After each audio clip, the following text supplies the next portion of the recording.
Well, it's very good to see everybody once again. Very glad that we have another opportunity to continue our study through the book of John. We are in John chapter 1. We are discussing all of these elements that are dealing with redemption, salvation, and how that all of this is encapsulated and dealt with in this very first chapter. And that because it's giving us more details from what we've had in our Matthew study and even in the other gospel accounts. For example, like the book of Mark. Mark skips over the birth of Christ, the lineage of Christ, and just jumps right into John was baptizing. So when we are considering this information that's here in the book of John and the detail that's given to it is because of the fact that you're going to have throughout this gospel account the term witness used very regularly. And in fact, when we get into verse 19 here in just a moment, it's going to start out by stating the record of John. That John was a forerunner to tell everybody that the Messiah was coming. Well, in order to do that, you've got to be able to lay out evidences. So when we're considering what it is that John is laying out for us, that's what he's laying the foundation for. All of these evidences for how this redemption of man is going to play out. So it's been discussed through the idea of the new birth, being born again. Faith has been brought up and discussed. Grace has also become another element inside of this discussion. All of this inside of chapter 1 because all of these things are going to play together. All of these things are going to go hand in glove and end up being pieces that are going to build off of one another. Now, I know last time I said that I would print some things out to finish up what we're discussing last week about grace, but then I got to thinking about it, well, if I print it out and then we don't go over it, then whoever's watching through YouTube and everything like that is not going to have that information. So bear with me as we go a little bit further into some grace discussion. So last week we were discussing, let me ask, when we're thinking about grace, we were contrasting two different ideas. What is the major idea that people have when they're thinking about grace, God's grace, and that grace being extended to man? What? It's limited as a one-time thing. Okay. That it's limited in the sense that it's only thought about when a person is obeying the gospel.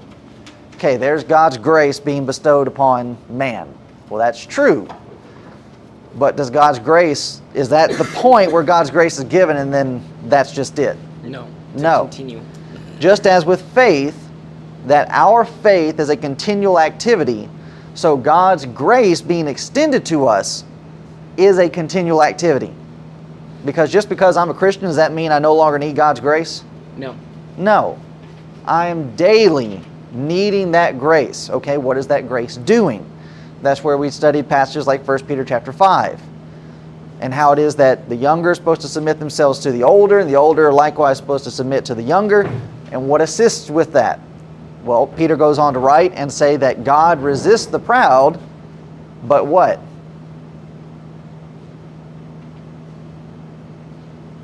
What do you say? Okay, he gives grace to the humble.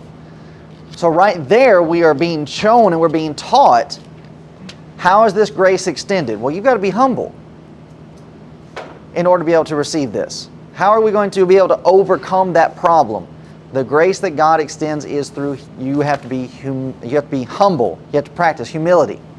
And then we went through different passages of the Psalms where that same type of idea is being illustrated throughout the life of David and others that were involved in his times of fleeing from Saul and everything like that. So just a few more from the Psalms, and then we want to look at something from Isaiah. Here's Psalm 32, 10 and 11. Many sorrows shall be to the wicked, but he that trusteth in the Lord, mercy shall compass him about. So picture God's grace as mercy, and that's what mercy is. Mercy is the pity side of grace. God's mercy, God's grace encompassing you about. It's enclosing around you, pressing on us on all sides. Be glad in the Lord and rejoice, ye righteous. So there again, He resisteth the proud, but He gives grace to the humble. Be glad, ye that are righteous, and shout for joy, all ye that are upright in heart. When we are considering what it is that God is offering to every person who will strive for righteousness, is His mercy and His grace surrounding them. And we have being pictured here that God's care is not divided. We can get divided. Within ourselves, we can get distracted. 1 Peter chapter 5, we were looking at verses 7 and 8, and how the close of that section in discussing about resisting the proud, giving grace to the humble, was being presented. Cast your cares upon Him, for He cares for you. That word care is anxiety. Anxiety divides. It causes a distraction inside of our lives. You want to go this way, but you're being pulled this other way. Well, God's care is not like that. The watchfulness and the protection that He would have over us is directed towards us. Peter wrote, God cares for you. God is interested in us and about us. And that God would care for the little person, as He does for the big person. And we might get that idea to where it's, well, here's this person and they're doing these things for the kingdom, so God cares about them more than He does for me. That's not how God's care operates. It's not how His grace operates. So that no matter who we are or in what position of trouble we find ourselves in, God is there and He is willing to help. Now, an illustration of this can be found in Isaiah chapter 38. Isaiah 38 in verse 1. This is the discussion about Hezekiah and how he was sick unto death. And the prophet Amos came unto him and said unto him, Thus saith the Lord, Set thine house in order, for thou shalt die and not live. Well, what did Hezekiah do? He prayed. And he wept openly. And he asked for forgiveness and for an extension of days. And guess what? He received it. Now, when we're considering that type of element, it's those kinds of things that we would look at. Nobody would want to receive this kind of news. But it's when we find ourselves in these kinds of positions where we're actually able to fully throw ourselves on the grace of God. That's the humbling element. When we find ourselves in trouble and trial, we don't want to be there. It's not fun, but it's necessary because it reminds us of our weakness. And so it humbles us, and thus we rush before God ready to throw our cares upon Him. And that's what Hezekiah ends up writing about in verse 9 of chapter 38. The writing of Hezekiah, king of Judah, when he had been sick and was recovered of his sickness. I said, in the cutting off of my days, I shall go to the gates of the grave. I am deprived of the residue of my years. I said, I shall not see the Lord, even the Lord, in the land of the living. I shall behold man no more with the inhabitants of the world. Mine age is departed and is removed from me as a shepherd's tent. I have cut off like a weaver my life. He will cut me off with pining sickness. From day even to night wilt thou make an end of me. So here's the realization. I'm a dead man. This is it. And because of this realization, we have what then comes in verses 13, 14. I reckoned till morning that as a lion, so will he break all my bones. From day even to night wilt thou make an end of me. There's that weakness element. Here you are a king. You're in authority. You've got power. But God can come in as a lion and break all your bones. Break you down from that high and mighty position that you think that you hold. Like a crane or a swallow, so did I chatter. I did mourn as a dove. There's that anxiety.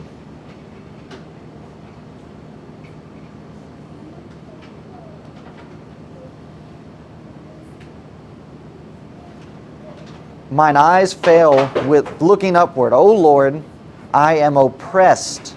Undertake for me, yes. I just wanted to ask, you say that's anxiety. How do we know? It's just a cursory view as somebody who's not actively learning. Well, it goes into play with I am oppressed Okay. and undertake for me. So it's the idea, so like a crane or a swallow, so did I chatter. The only thing I can really think of is just the chickens that I have in my backyard. And that when they get distressed, what do they start doing? Yeah, just that constant. And then you're just trying to figure out what's going on. So it's the same illustration here. And for even for him to describe himself as this type of bird is showing the weakness element that's described in this illustration.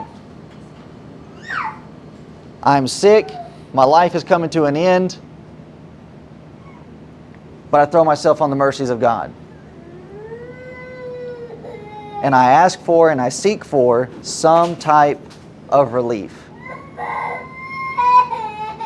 And so the next time that we find ourselves being loaded down with cares going on in our lives, we need to read this. You need to think about Paul and his thorn in the flesh. It's necessary. Yeah, it's no fun, but it's necessary to keep us in a good position, in a good state of mind, to where we won't start leaning on our own understanding, on our own strength, but that we will constantly strive to lean on Him. So then finally, Psalm 118, 5 through 9. Again, we have this picture of distresses being mentioned. Whoops. I called upon the Lord in distress. The Lord answered me and set me in a large place. That's what stress does to us. It cramps down on us. Starts making us feel claustrophobic, like everything's just closing in. But yet here the psalmist says, I called upon the Lord in my distress, and He answered me and He set me in a large place, gave me breathing room. The Lord is on my side, I will not fear. What can man do unto me? And you just think about during the life of David, Saul was turning everybody against him. His own sons, Absalom, Adonijah, and then different ones inside of his military. And yet he has this mindset, the Lord's on my side. What will I fear? The Lord taketh my part with them that help me. So those that are going to be there to help me, okay, the Lord's taking part in that. But then what about those that do not help? Therefore shall I see my desire upon them that hate me. Everybody's going to get their just deserves. That Peter would write again in his first letter about the example of Jesus and how that while He was on the cross and they threw insults at Him and yet He did not throw insults back. And the reason is because He was trusting in the judge of all the earth. And that God would judge righteously upon them. It is better to trust in the Lord than to put confidence in man. It is better to trust in the Lord than to put confidence in princes.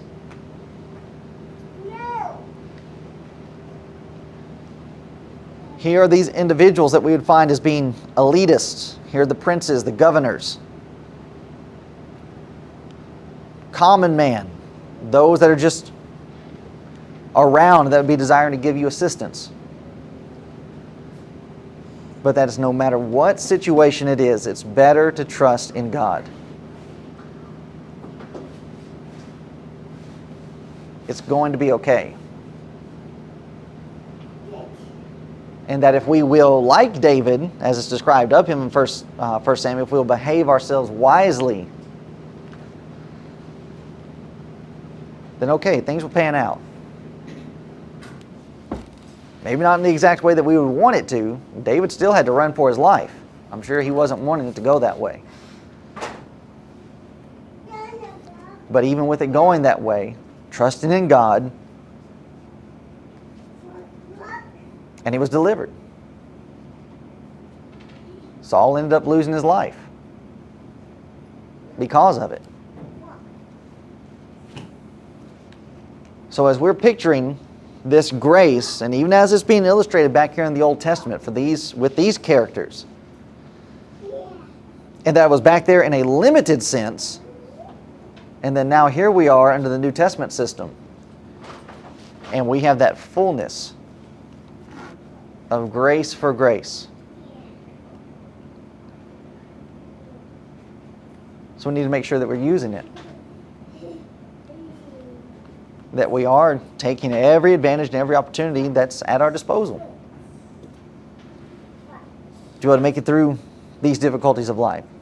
So with that, any other thoughts or comments as we're considering grace that's being extended to us? Now, as we said, it's a tricky situation because grace is not one of those things that can, so it is one of those things that can be abused. But just because the ability to abuse it is there does not mean that we need to then withhold or try to restrain or restrict it in some type of way from being used by everybody. So it's all about striking a balance. Okay, so there's nothing else, then we'll move on to John 1:19. This is the record of John. John the Immerser was there to bear witness of the light. That's what's discussed in verses 15 through 18. And he is bearing witness of this light, that those that believe in the light might have redemption. John is going forth so as to establish Jesus is in fact deity. He is the Son of God. That's what John is trying to establish. Matthew is establishing kingship. King is coming. Kingdom is coming. John is establishing that he's God. He's man, but he's God in the flesh. God dwelling with us. And that with this redemption and this salvation, there's the foundation to the faith that's needing to be had. You've got to believe that he is. And as we're considering this record that's being established, and the witness and the testimony that's being given, it's not only establishing just how vital and fundamental faith is, but it also is proving to us just how foolish unbelief is. Because as we're fixing to go through and just looking very quickly at the life of John the Immerser and the record that is there about his life, and the very first thing that the Pharisees are going to come and ask John about, it's just like, you guys, are unbelievable. And just your hard-heartedness and your unwillingness to see the truth. So when we're considering that element and we're thinking about, well, what is it that's causing them to do that? The failure of their faith or their failure to believe this record is not because of a lack of evidence,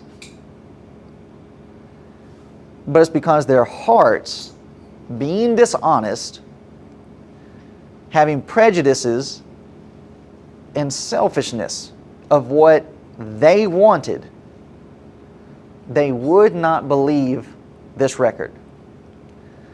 So this is the record of John. When the Jews sent priests and Levites from Jerusalem to ask him, "Who art thou?" Now, when we're thinking about the record of John, is it starting here in John 1? Or does the record of John not go before this?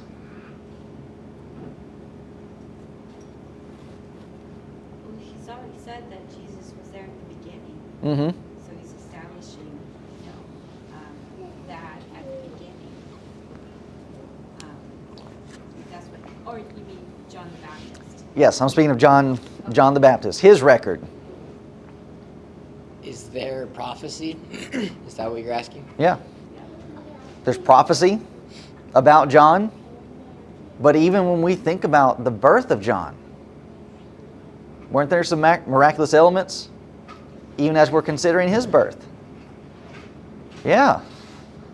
So for them to come to John asking this question about, "Who are you?" You jokers just need to go home. You're already establishing your hard-headedness.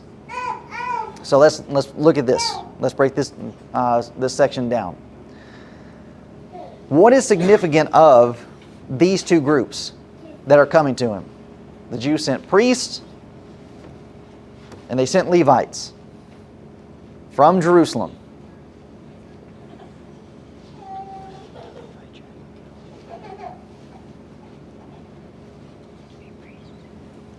Wasn't it the Levites that were the only ones that could go into... Was it the Levites that could only go into the most holy place? Kind of, sort of. Because there's priests and then you're sending... Go ahead. So the Levites were the only chosen group that were priests. So what does priests mean? Is it the Pharisees, the Sadducees? Is that what is meant by that? Okay, well... Our own set of scene? All right. So John, the apostle, is going to record for us who these individuals actually are. So when we're considering priests, Levites, so like both of you are saying, in order to be a priest, you have to be a Levite. But not all Levites are priests. They'd be partly John's relatives, right? Okay, so that's the next step in it. When we're considering priests and Levites, these are all sons of Aaron. So we're tracing all the way back to Moses and his family. Now, you take that a step further. You have the sons of Aaron, and that because of special position by birth, which is what the Jews are all about. All right? So you have this taking place. What's the mentality that you're going to run into with priests, Levites, we're the sons of Aaron? And then when you also attach onto it what they were supposed to be doing. Here's Leviticus 10, 8 through 11. The Lord spake unto Aaron, saying, Do not drink wine nor strong drink, thou nor thy sons with thee. When ye go into the tabernacle of the congregation, lest ye die, it shall be a statute forever throughout your generations. And that ye may put difference between holy and unholy, and between clean and unclean, and that ye may teach the children of Israel all the statutes which the Lord hath spoken unto them by the hand of Moses. So here's a special class of people, priests and Levites, from the lineage of Aaron, and now here they have a specific job to do. They hold the teachings You set before the people what is holy, unholy, clean, unclean. You teach the children all the statutes which the Lord has spoken unto them by the hand of Moses. What's the danger with that? Power. Okay, there's power. We've already studied it from our Matthew study, in that when Jesus came teaching and preaching, what was the question that they asked of him? And specifically after he cleansed the temple. Who gave you this authority? Who gave you this authority? Who are you? We're Levites. We're priests. We've got the teachings. Who gave you the authority to come in here and teach? Now, that's who's coming and saying this about John. And that's the danger. But the remedy to that is what Rachel was mentioning about John's family tree. Who is John connected to? Who did he actually come from? Luke chapter 1 and verse 5. There was in the days of Herod, the king of Judea, a certain priest named Zacharias, and of the course of Abiah, and his wife was of the daughters of Aaron, and her name was Elizabeth. So who's John from? He's from Aaron. So for them to try to step in as being somehow superior to him, nuh-uh, you don't get to do that. We're of the same family, but not only that, here's what we have being recorded of John and his family tree. If you want to get technical with it, John is a full-blooded priest. His father is of the course of Abiah, and his mother is one of the daughters of Aaron.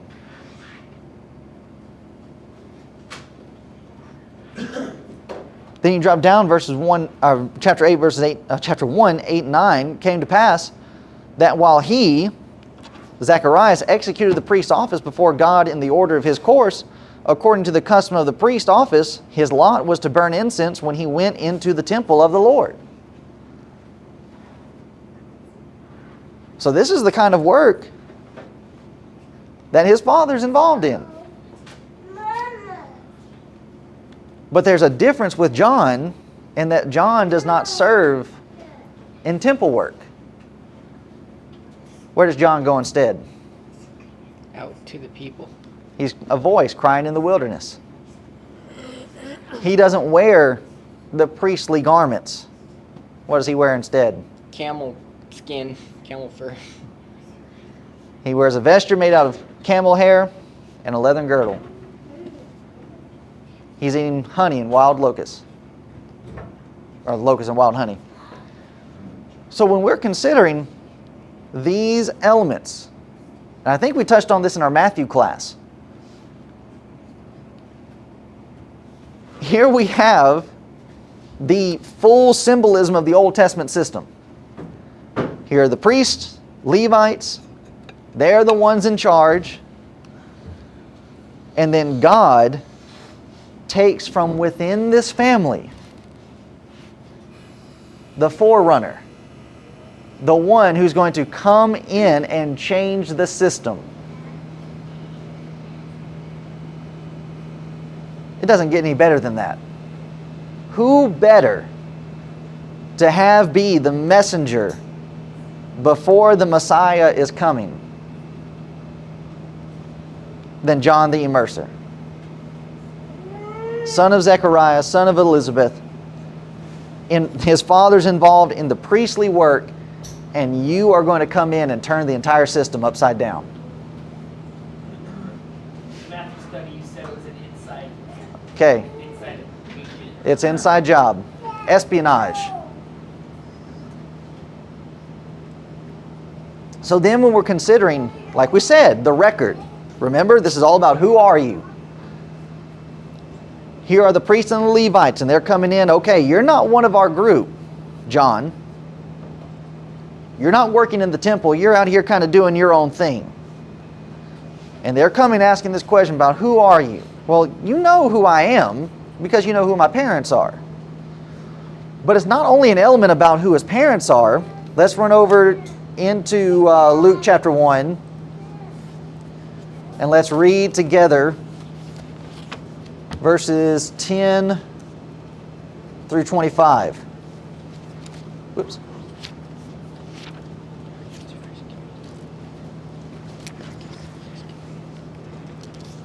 So here's where we were. He went in.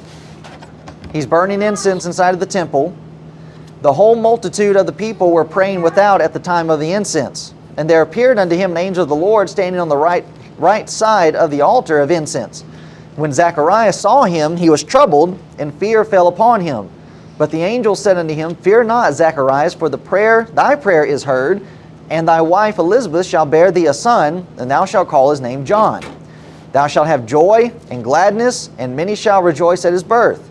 For he shall be great in the sight of the Lord, and shall drink neither wine nor strong drink. He shall be filled with the Holy Ghost, even from his mother's womb.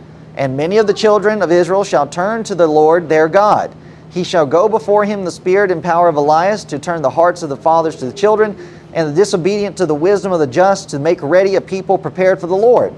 Zechariah said unto the angel, Whereby shall I know this? For I am an old man, and my wife well stricken in years.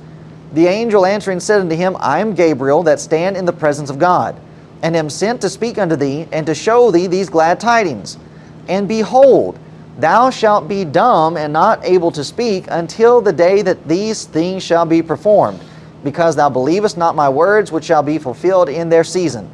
The people waited for Zacharias, and marveled that he tarried so long in the temple. When he came out, he could not speak unto them, and they perceived that he had seen a vision in the temple. For he beckoned unto them and remained speechless.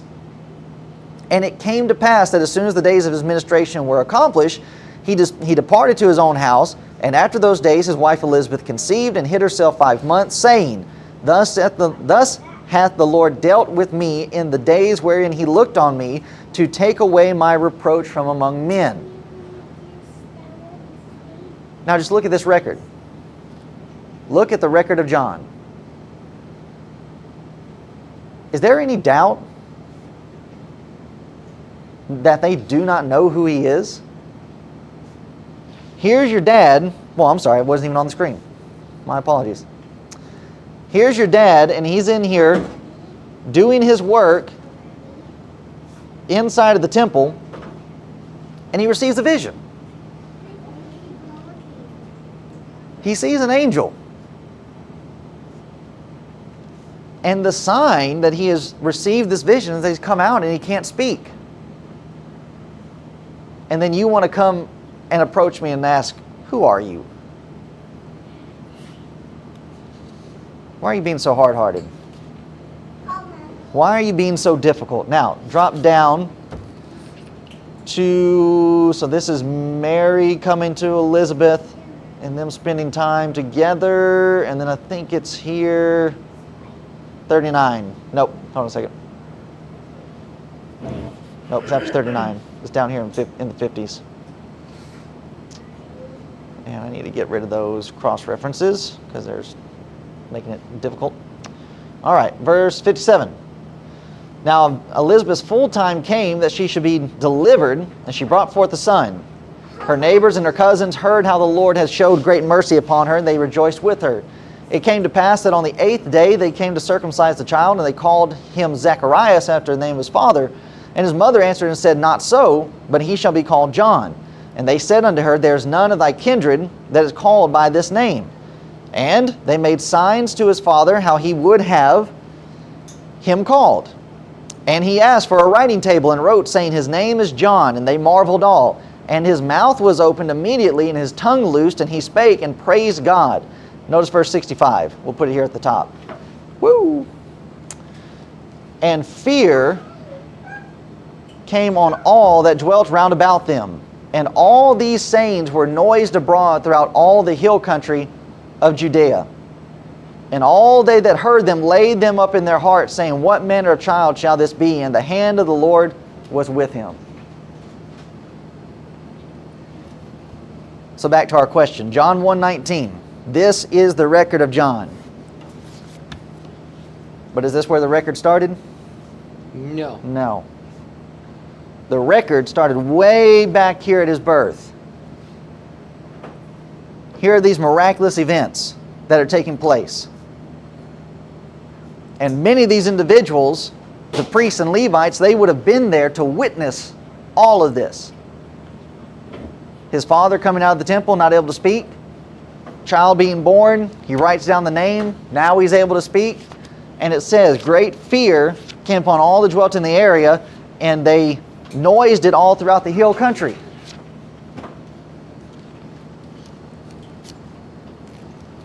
And then going back to this question. Who art thou? You guys are just being ridiculous. Just like Jesus said to Nicodemus, could have been the answer here. You claim to be teachers of Israel and you don't know these things? All of this is being laid out to Zacharias. And then he's laying it out to the people. And here come these priests, Levites, and they ask, who are you? You know exactly who I am. The evidence is already stacking up as to what is happening and how are they acting. This is not an honest seeking of information. And we know that from the standpoint of what we've already studied in our Matthew study. Matthew chapter 1, Matthew chapter 2. When the wise men show up to Herod and he's asking, well, where's this king going to be? Who does Herod get together to give him the answer? The Levites. The Sanhedrin, which is made up of Levites and priests. And they're already laying it out. He's going to be born in Bethlehem. Here's the prophecy from Micah. All of this is unfolding and they want to come up. Who are you? You know who I am. You just don't want to face it. In which we know further from the questions that are going to be asked of him exactly how much they knew. So here's verse 20. And he, John, confessed and denied not, but confessed, I am not the Christ.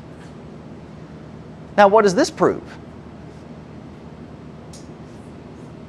Asking if he was the Christ? Huh? They were asking if he was the Christ? All right. Here they are, and he's making a denial, well, I'm not the Christ. Why would you ask that if you're not expecting it to happen? They were in full expectation that this was coming. And thus the question. Well, okay. I'm not the Christ. And then they asked him, what then? Art thou Elias? And he saith, I am not. Art thou the prophet? He answered, no. When we are considering their understanding and their information that they had, them coming to John and recognizing, okay, here are things that are happening that are out of the ordinary. And thus they have on their minds, the Christ is coming. And then to go a step further and to ask, well, art thou Elias? Elijah. The prophecy stated, Elijah was to come first. So that when we get on the scene of Matthew chapter 3 and we have John rebuking the Pharisees and Sadducees because of their hard-heartedness, oh, generation of vipers, here's the background of it. Here's why that statement is made. It's not just made out of the blue. John has already had a run-in with them. And he's seen their wickedness. But even in their hard-heartedness, he goes through the questioning. Because when we're thinking about who all is going to be involved in this, is it just the priests, Levites, the Pharisees that are involved in this questioning? or there's not going to be other people that are watching this. So it's not just for the Pharisees' benefit. It's for the others that are going to receive the witness, that are going to hear and that they're going to understand. No, I'm not the Christ. Now, verse 21 presents a little bit of a problem for some people. They asked him, "What then, art thou Elias?" And he saith, "I am not." So what about that denial? Still learning. Huh? He's still learning. Okay. Any other thoughts? He's not physically Elijah that's come back from the dead. Okay. So we have one saying that John is still learning, and that's how some view this, and that, well, John just misspoke here. John didn't really understand. John didn't really know. Well, would that be true? Because it said he had the Holy Spirit since his womb. Okay. So we're piecing all this together, where we're trying to work through it as to how could he answer in this form, in this fashion. No, I'm not Elijah. And especially considering when you think about what Jesus had to say about John, Matthew 11, 12 through 14. From the days of John the Baptist until now, the kingdom of heaven suffereth violence, and the violent take it by force. For all the prophets and law prophesied until John. And if ye will receive it, this is Elias, Elijah, which was for to come. All right. John answers no. Jesus says this is Elias.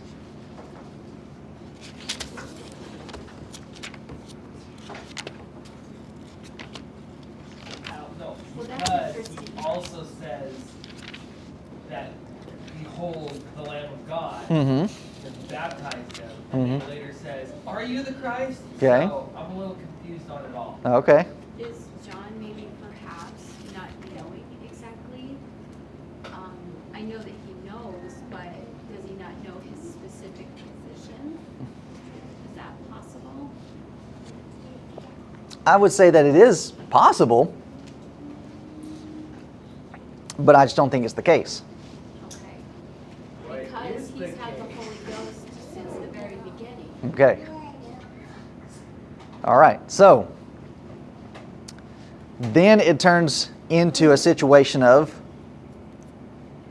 trying to understand these things from the standpoint of the priests and the Levites that are coming in and asking the questions. Now we know from other passages of Scripture that different people are already making assumptions and thoughts about certain characters in the New Testament that they are actually different people that have raised from the dead. So when you go back to Malachi chapter 4, verses 5 through 6, behold, I will send you Elijah the prophet before the coming of the great and dreadful day of the Lord. He shall turn the heart of the fathers to the children, and the heart of the children to their fathers, lest I come and smite the earth with a curse. So this is that prophecy that's being stated about John the Baptist. All right? If you are a Jew and you're reading this and you have it being said, behold, I will send Elijah the prophet before the coming of the great and dreadful day of the Lord. You're thinking physical. You're thinking literal. He's literal, and so John is answering it literally. John is answering it literally. Ethical deception. Well, even then, that's not even ethical deception. It's just further illustrating how you guys are not piecing this together. Elijah has been dead and buried for thousands of years. So when you're reading this, and even then, well, let's take it a step further. You hear this prophecy, you read this prophecy, and it sounds like it's literal. And then, when you think about how Elijah died, it would be easy to think that this is going to be a literal return. Because how did Elijah die? He was taken out. Well, it's a trick question. Because he didn't. He didn't die. But none of us ever die. So when you're thinking about, well, Elijah never died, and now you have this prophecy being told, well, he's going to come back. Very easy to take it literally. So basically, we have a tendency to fall into the same trap as the apostles and constantly refusing or not allowing ourselves to think spiritually, always to go back to Right. that instead of taking the word. Yeah. Taking that physical, materialistic, literal view. So, like Jamie brought up the apostles. All right. One of the major, I know it's a major thought from our Matthew study, because we joke about it all the time. And Jesus teaching us, like, that's not what he's talking about. Beware the leaven of the Pharisees. And what did the apostles think? Bread. It's because we did not bring any bread. It's not about the bread. So it's the case here. Okay, I'm going to send you Elijah. Literally, I'm going to send you Elijah? No. Let's notice something. So first, just to understand the misunderstanding that's taking place, here's Matthew 14. John has been beheaded.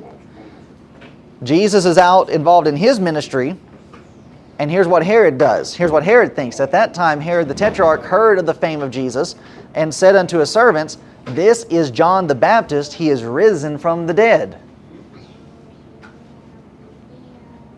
So why would Herod say that? Why would he think that?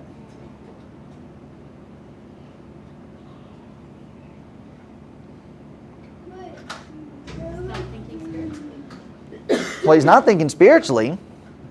But you think about the work that John was involved in and the work that Jesus was involved in. It's miracles. They're similar in what they're doing. And that Herod jumps in, and that because of fear, jumps into this mindset of, well, this isn't some completely different person. This is just John the Baptist raised from the dead. And that's the same thing that was said about John the Baptist in comparison with Elijah. Luke 1:17, this is what's being mentioned to Zacharias. And he shall go before him, and here we have further explanation, in the spirit of Elijah and in the power of Elijah. So it's not Elijah literal. He's going to be like him. He's going to have the characteristics of this great prophet. And when we're considering the prophets that Israel respected, Elijah's on the top of the list. So if this is how John is coming, and you have this respect for Elijah, what should you have towards John? Respect. That same level of respect. But we know how that went, or how it's going to go. So here this points, even with that, when we're thinking about other topics as well, and I think we hit on this in our Matthew class, here is some recognition and some understanding and belief of a resurrection. Though it's not specifically mentioned or specifically taught throughout the Old Testament. And yet, here are those that have this belief. Well, here's John raised from the dead. But John is establishing with them, no, I'm not Elijah, I'm John. Elijah was never promised to come back physically. And which we know that to be the case because even in our Matthew study, we get over to Matthew 17, the Mount of Transfiguration, and who shows up? Moses and Elijah.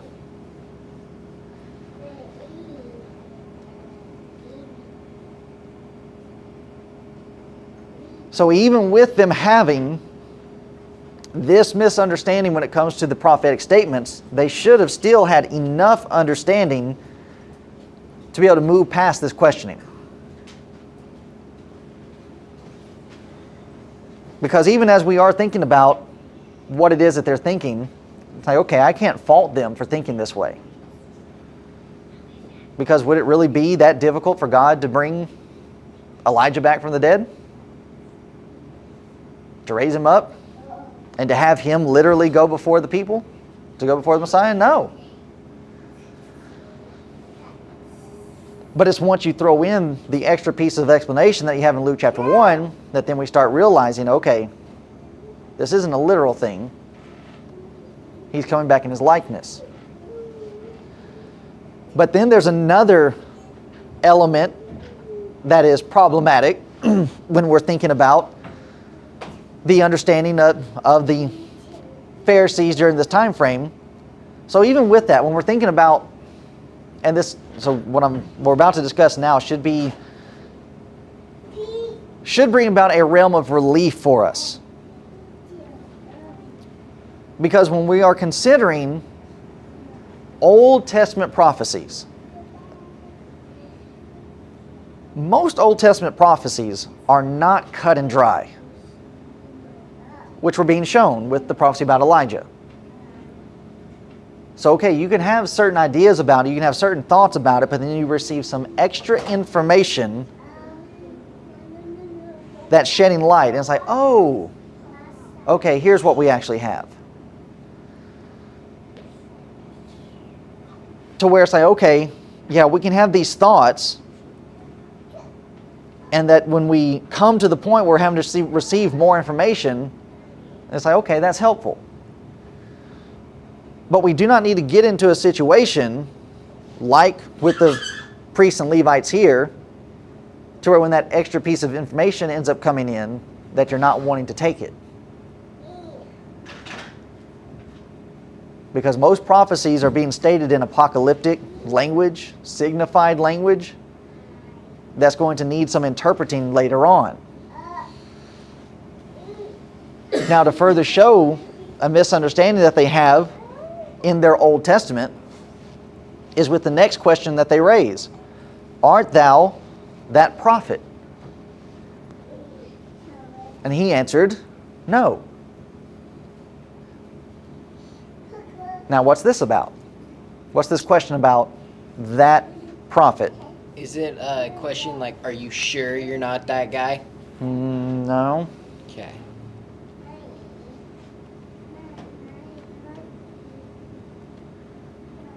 They were looking for a specific prophet to rise up. Okay. You go all the way back to Deuteronomy 18 and verse 15. Moses makes a prophetic statement. The Lord thy God will raise up unto thee a prophet from the midst of thee, of thy brethren, like unto me. Unto him ye shall hearken. Now, the fact that we have them asking, are you the Christ? No, I'm not the Christ. Well, are you Elias? No, I'm not Elias. Art thou that prophet?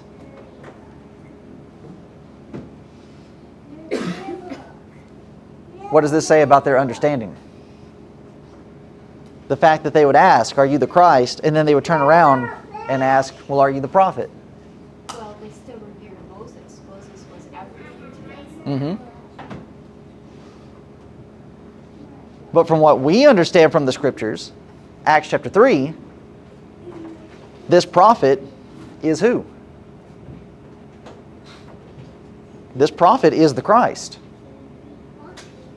But what are they thinking? In their thinking and them asking the question, is the prophet and the Christ the same person? No. No. So that just shows how far off the mark they actually are. That they would have this mindset, well, okay, we're waiting for the Christ to come. Elijah's supposed to come first, but then you also have Moses making mention about this prophet. Well, who's this prophet? And then we have Peter tying it all together in Acts chapter 3. Jesus is that prophet that Moses said you're supposed to be listening to. So here are these religious leaders, and they're having some problems in their interpretation.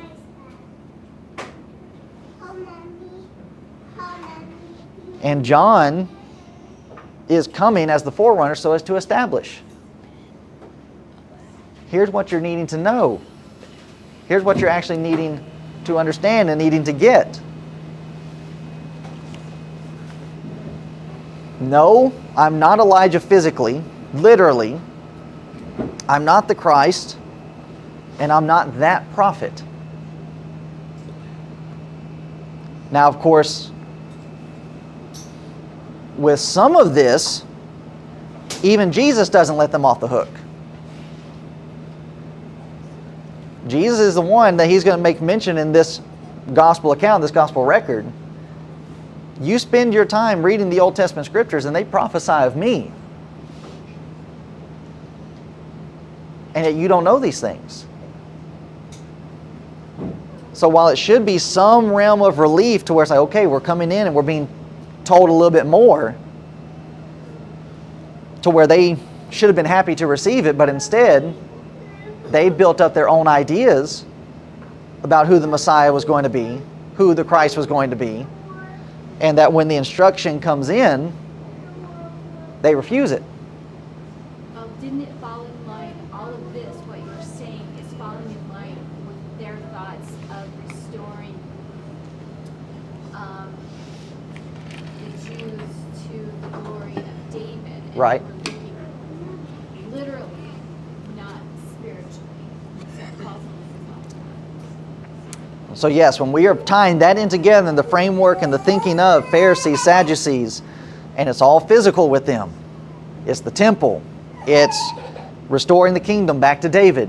Removing Rome. We're coming back to our former glory. And it's just like you had all of that under David, and you still had a sin problem. And even where you are now, you still have a sin problem. So what good is all that stuff? A couple of questions. So they're obviously trying to trick John, but they're asking in a deceitful way. Are they trying to get him to admit, yeah, I am the Christ, so that they can go stone him and kill him and get him out of the way? Second of all, their picture of the Christ, the king to come, they're picturing a pretty good looking guy and like a king, and he's out there in the wilderness and a camel fur and eating locusts and wild honey. So it's like that mindset of, who are you? Like, you're not fit to be king. And are they trying to get him so that they can just stone him? So it's the very thing that the Apostle John is going to record for us in this gospel account later on, to where they're having their secret meeting and they're trying to figure out what to do with Jesus, because if they don't do something, he's going to remove them from their place. And if he doesn't remove them from their place, Rome is going to step in and squash all of this. So it ultimately goes back to that power position. We're priests, we're Levites, we're in charge. Who are you? So yeah, there is some desire to entrap in the speech, to try to ridicule, to push to the side. Oh, you're not really who you're claiming to be, so on and so forth. Anything to try to discredit. We're in power here, not you. To where, yeah, like we saw it with Jesus over and over again. So many times when he ran into the Pharisees, it stated first that they were trying to catch him in his speech. They were trying to ensnare him. So it'd be the same situation here. Because we know from Matthew, you guys are already on high alert. These wise men show up saying they saw this star, and Matthew records for us that all of Judea was in an uproar. You know what's coming. You know what's happening. And yet here you are trying to play dumb. And then on top of that, the very fact that you have signs and miracles that are happening. What is a sign? What's a miracle and a sign designed to do? Mark chapter 16.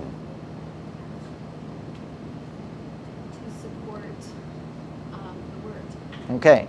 To support or confirm the word.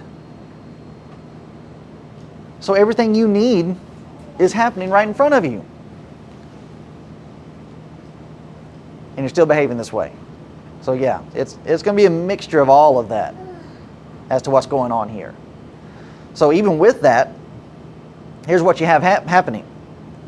All of this is opening the door so as to reveal who the Messiah and the prophet really is. Verse 22, then said they unto him, Who art thou, that we may give an answer to them that sent us? What sayest thou of thyself?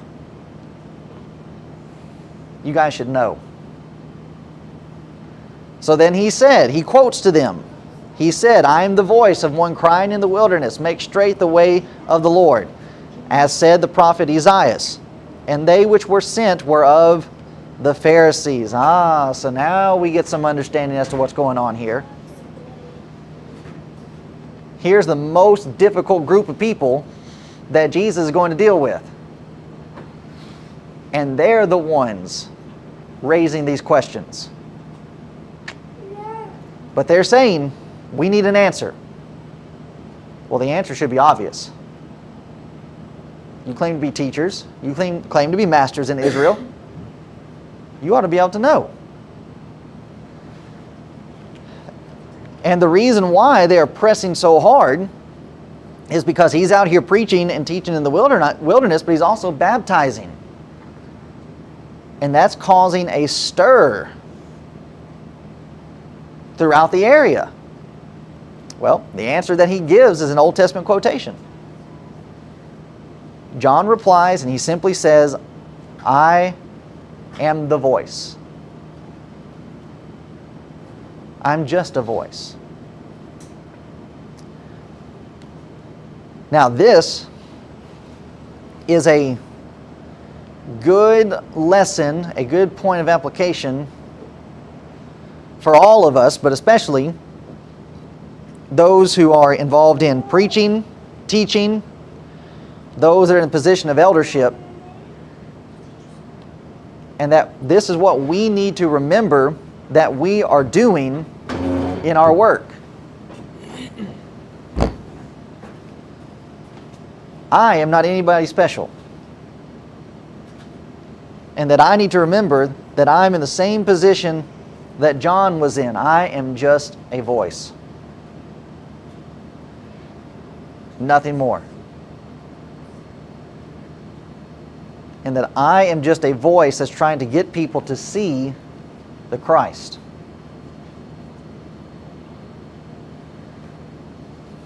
And there's a mistake that commonly takes place to where we let preachers become more than just a voice. To where our faith and our confidence gets built up around the preacher. And that whatever direction they decide to go, we go. And that's not what John was doing. John was not out there trying to gather disciples unto himself. Now, he had disciples. But what happened to those disciples when Jesus then came on the scene? All right, don't follow me, you follow him. And that even as his disciples continued to dwindle and they started following Jesus, with the rest of the time that John had in ministry and working, what was he still involved in doing? He was still involved in pointing disciples to follow the Messiah. And that's all we're trying to do. We're trying to build up the kingdom. We're trying to build up the church, but it's not our kingdom. This is not our church. This is the Lord's church. We're just simply voices trying to get people to follow Him. But a lot of the times, that dynamic gets missed. So much of what's going on in religion is about preacher following.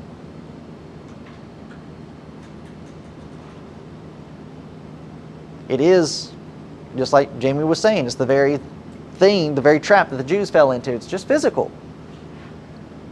It's just material. Well, all you're trying to do is get people to come after you and follow you. No, I'm not.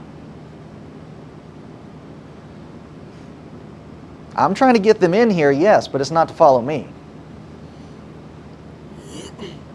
I'm just the voice. We are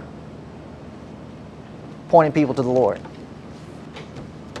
Goes with the Sandpoint issue. When we brought the information to all the members at Sandpoint, they said, why bring it to us? Daryl's the one that should have, Right. Daryl the preacher should have been the one to look it over and, Make the decision for everybody. yeah, and bring it to us after. And it's like, that's what was going through my mind, is just the shock fact that you're admitting you're not doing things right, Yeah. proper. Yeah. Yeah. Yeah, and especially for a congregation that does not have an eldership, then the responsibility lies on the collective of the men. And here you are wanting to push off your responsibility onto one person. And that's not how the church is supposed to operate. But it happens. So when we're thinking about so one final point to close us out with this quotation. As being mentioned, this is a quotation from the prophet Isaiah, and it's helpful for us to get the context of where this prophetic statement is being made, to get a greater appreciation for what's being stated. I am the voice of one crying in the wilderness, make straight the way of the Lord, as said the prophet Isaiah. Well, where that is said is back in Isaiah chapter 40, beginning in verse 1. Comfort ye my people, saith your God. It's a pretty good way to start. Here's what the voice of the one crying in the wilderness, how it's beginning. With comfort. Speak ye comfortably to Jerusalem, and cry unto her, that her warfare is accomplished, that her iniquity is pardoned, for she hath received of the Lord's hand double for all her sins. Okay. You've gone through the punishment, but now you're being pardoned. Your warfare is accomplished. Speak comfortably. The voice of him that crieth in the wilderness, prepare ye the way of the Lord, make straight in the desert a highway for our God. Every valley shall be exalted, and every mountain and hill shall be made low. The crooked shall be made straight, and the rough places plain. Travel is easy. And the glory of the Lord shall be revealed, and all flesh shall see it together, for the mouth of the Lord hath spoken it. The voice said, cry. And he said, what shall I cry? All flesh is grass, and all the goodliness thereof is as the flower of the field. The grass withereth, the flower fadeth, because the Spirit of the Lord bloweth upon it. Surely the people is grass. The grass withereth, the flower fadeth, but the word of our God shall stand forever. Here's the context of that quote. Starts with comfort. Pardon is here. But not only that, the glory of the Lord shall be revealed. That's what John is doing. Revealing, witnessing, testifying of that glory, that goodness. Jesus, the Son of God, the Word being made flesh. What is He doing? He is revealing to the people the glory of the Lord. And that even here in this context, who is it for? All flesh shall see it together. John 1:7. All of this is happening so that was to make all men know the goodness of God. Not just the Jews. It's for everyone. The glory of the Lord shall be revealed. And then you drop down to the end of verse 8. The word of our God shall stand forever.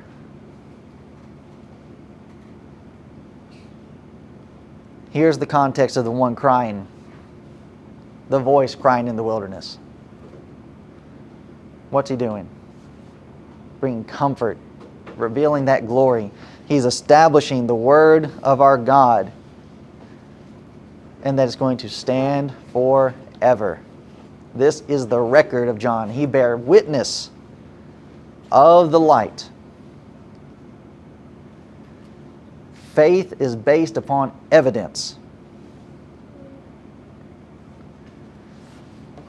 And as we are studying this very first chapter of John, we are already concluding that the evidence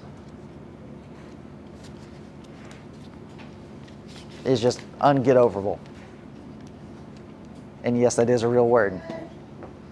Say that again. Unget-overable. Unget-overable. You just cannot deny it. This is setting the foundation for all of it. And then to see, to witness certain Jews ignore it. It's almost unbelievable. And most likely, if it was not recorded for us to read, we wouldn't believe it. Who could be so foolish?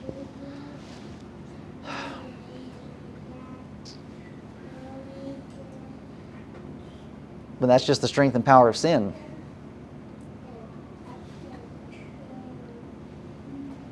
To become so ensnared, to have your conscience so seared, that even with all of this. And the sad thing is that, to a degree, the Pharisees, they were looking forward to this. They knew it was coming. But they had manipulated the evidence.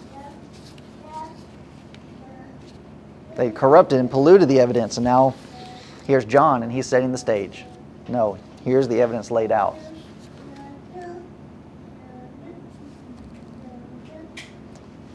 So what that means, that goes back to our humility part, that humbleness.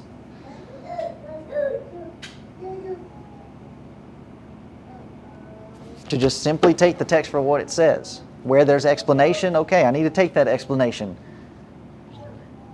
That readiness to receive truth, even when that truth ends up putting me in opposition to it. I don't have to stay there.